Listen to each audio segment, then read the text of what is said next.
Alright, now we are under the hood. Still on TestA. Alright, once we get under the hood, we're starting with the air intake canister. Making sure it's securely mounted, the latches are secure, there's no damage like cracks, and check and make sure the filter's clean. Then we're going to move to our reservoirs. We got our coolant reservoir and our windshield washer, our washer fluid reservoir.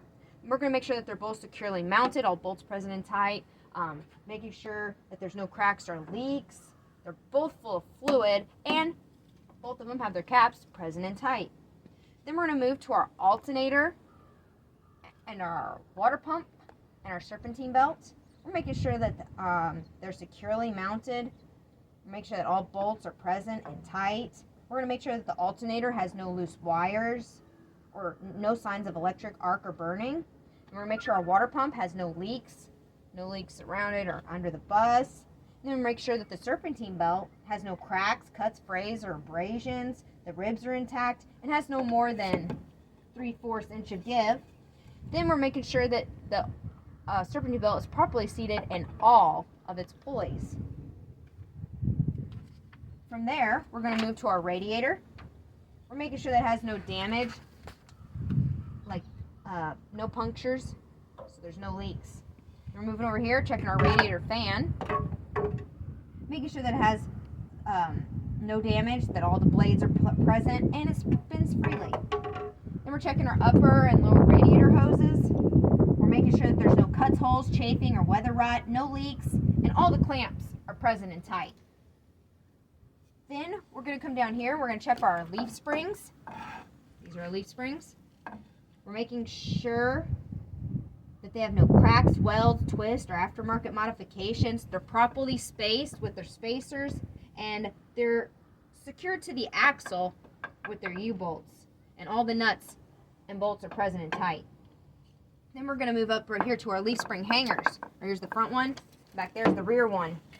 We're making sure that they have no cracks, bends, welds, or aftermarket modifications. They're secured to the frame with the bolts, all bolts present and tight, and they're properly secured to the leaf springs with all fasteners present and tight. Then we're going to move over here to our shock assembly. We're making sure it's present and secured to the frame and to the axle.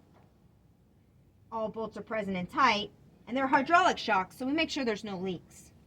Then we're checking our bus frame and our bus axle, making sure there's no cracks, bends, welds, or aftermarket modifications, and all the bolts are present and tight. Then we're going to move into our air brakes. We're starting with the brake lines and hoses right here. We're making sure that there's no signs of cracks, cuts, or chafing, that all the fittings are secure, there's no leaks, which would be indicated by a hiss.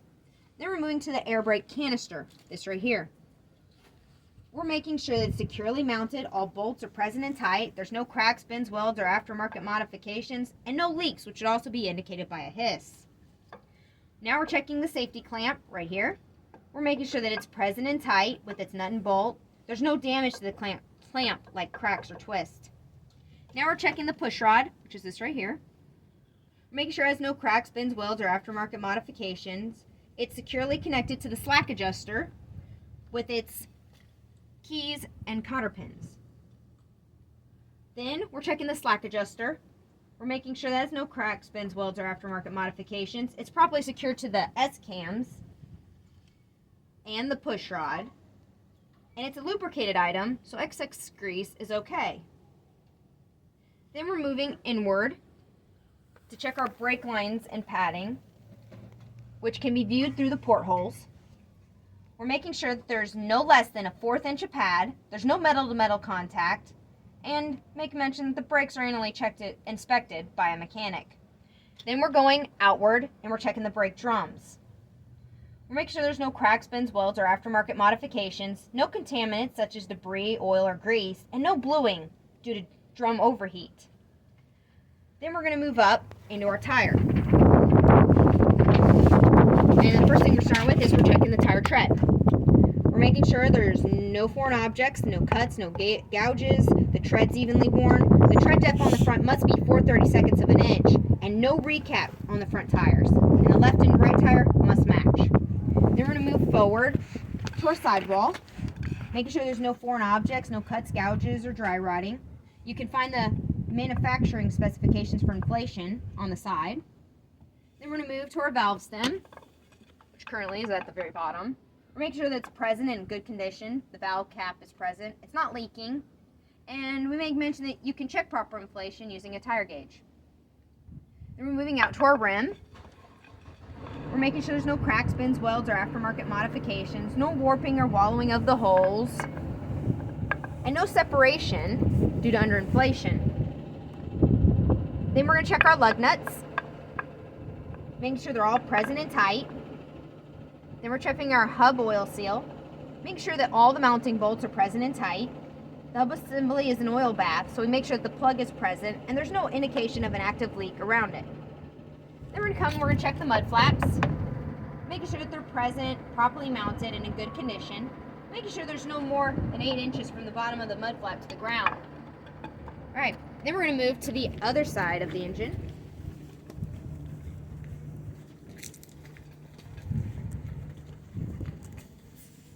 And over here we're going to start at the top, checking our dipsticks. So we're making sure that the oil cap is present and tight.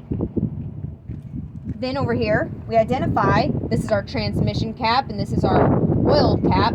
And then we indicate that how we would check them is we would open them, we'd wipe them off, we'd stick them back in, we'd pull them out, make sure they're at their proper fill mark, and then we'd put them back on. Then we're going to move inward towards here, behind the steering arm, back here, where you can't really see. But we have our air compressor, our power steering pump, our governor, and all the hoses. And then we're also going to add in our power steering gearbox right here. We're going to make sure that all these items are securely mounted.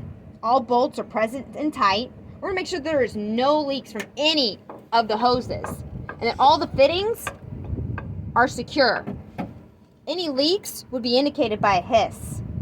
We're also going to mention that our air compressor and power steering pump and our power steering gearbox are gear driven. Then we're going to move over here to our power steering fluid reservoir, making sure that it is securely mounted, it's got no cracks or leaks. The cap is present, which also has a dipstick, and making sure that the fluid level is above the refill mark. Then we're going to move to our steering arm, making sure it is properly secured to the power steering gearbox. It has no cracks, bends, no excess play. The U-joints are in good condition. And this is a greased item, so excess grease is okay. Then we're going to move to our Pitman arm. We'll make sure it's securely mounted to the power steering gearbox and properly attached to the drag link with its castle nut and cotter pin. And it has no cracks, bends, welds, or aftermarket modifications. Then we're going to move down to our drag length and our tie rods. Make sure there's no cracks, bends, welds, or aftermarket modifications. They're both secured at both ends with their castle nuts and cotter pins, and they're greased items, so excess grease is okay. And that concludes Test A.